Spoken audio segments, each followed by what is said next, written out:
wanted to talk a little bit more about spiritual ascension and some of the interesting things that I've experienced and observed recently, and been taught by other people that teach these things as well. If we're looking at our ascension process as a forward trajectory, it's always doing this, but we get into situations or bring in situations like I mentioned last time that seem to maybe potentially look at as a step backwards. It's not really a step backwards. If we look at our process as a spiral, we're always doing this, and it's a spiral. We're up and we're down, or up and we're down.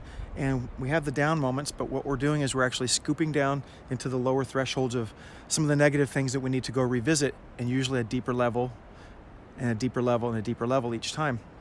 So if you think of it as a spiral, we're doing this. We're always moving forward, we're never going backwards.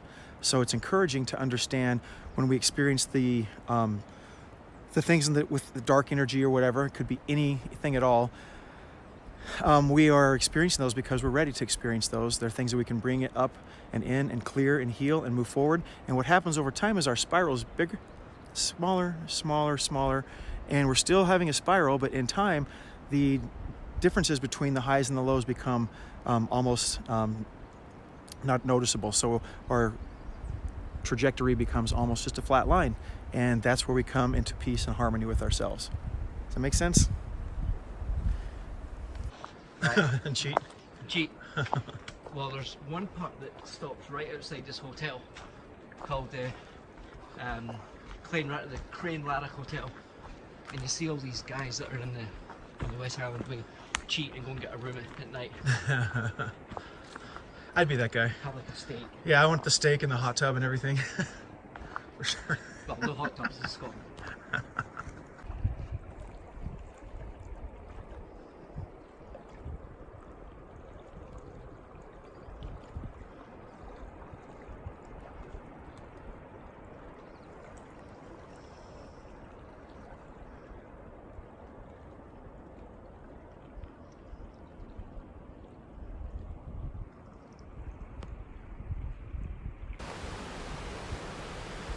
So the more our trajectory and spiral gets thinner and thinner, more in balance, we become more in balance with ourselves and in harmony with ourselves.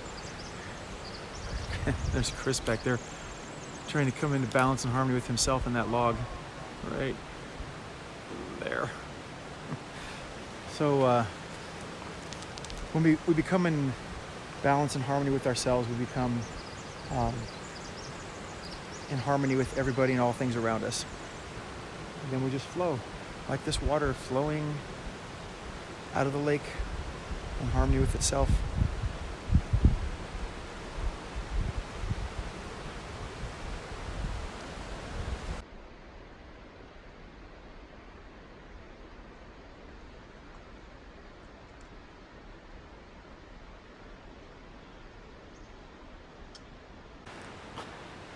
So I didn't have a whole bunch to talk about on this episode other than something pretty vital just with all of this spiritual ascension process things is the yin and the yang, the dark and the light, everything exists. Every experience we bring into our lives, the dark and the light experiences or people or whatever, behaviors, all are things that we've called in on the soul level. So they are there for our benefit. The light, more beautiful experiences are kind of the reward. And it's easy to enjoy those because they're enjoyable and they're great and they're beautiful and full of light and love.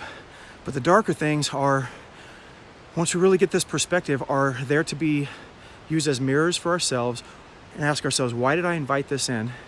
What can I learn from this? Because I called this into my life. I'm not a victim. We are not victims of anything. Everything going on in our lives is what we've invited in, no matter what it is. So is this person, or is this repeat experience or whatever something that I can learn from? And the answer is yes, it is. Then to dive in, what is that? And open yourself up to learn what that is. And there's where the real, more beautiful light experiences exist. And once we get this, the more beautiful experiences are the dark ones, because the dark ones provide the most growth. And this is a different dimension, and we're kind of getting to multi-dimensionality when we get to this. But once we get to these planes, we start to see everything and everybody as these opportunities for growth, at least the darker ones, and mirrors. Then we're really getting somewhere. We're not emotionally involved as much into the darker experiences, and they don't affect us as much. We're using them as tools. And one of the final things to really get with this is, in that dark experience, or that other person with their negative behavior, whatever it may be, is also a mirror for us. Part of me is in that as well. So what is that in me that I can work on and clear and heal or whatever? Once these things are fully embodied, then we're really getting somewhere. Hang on for the ride. It's beautiful. Love you. Enjoy the beautiful Washington State. What a great place to live. All the way up here in the woods. And this would be a toilet. How convenient. So that's my buddy Chris. We're 2/3 of Blackstone days at Trout Lake. You got to go up there and check out that shitter. No. There's a shitter in the woods. I just went and saw it. It's worth the walk up there. I'll stay here and be a bear burrito for the next 10 hours.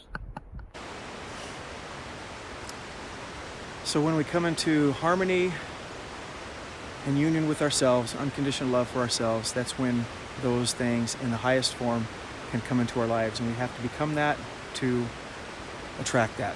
It's pretty simple. It takes a while to get there for most of us. It has for me.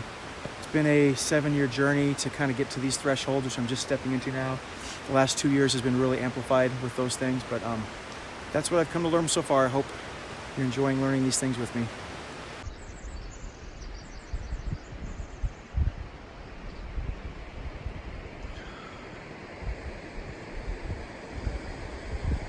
Just flow, baby. Just flow. Don't fight anything.